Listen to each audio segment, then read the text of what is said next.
I'm going to show you guys why I use quilting cotton versus natural linen. I know a lot of people really like natural linen for doing their patterns and doing embroidery on.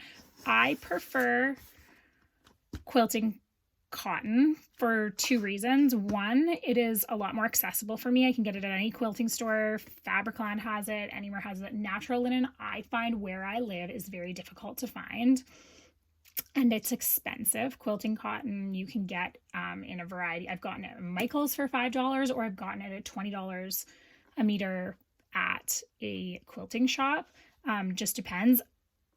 Different qualities, but all still good options for someone who's just starting out. The other reason that I really like it is I really like heat erasable pens. I prefer them over any other tracing method.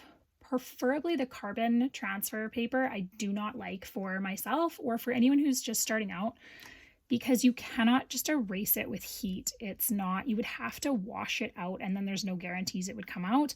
So when you're tracing your pattern, if you trace out your pattern like this with carbon transfer, you would because that's what you would have to use for a natural linen, and say you made a mistake, you would have to somehow erase this or stitch over it or start again.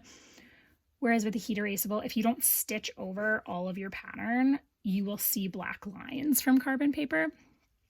Whereas this, I will just erase it. So I don't really worry too much about how neat or messy, or if I decide halfway through, I want my flower to be a little bit smaller, it doesn't matter because the lines aren't there.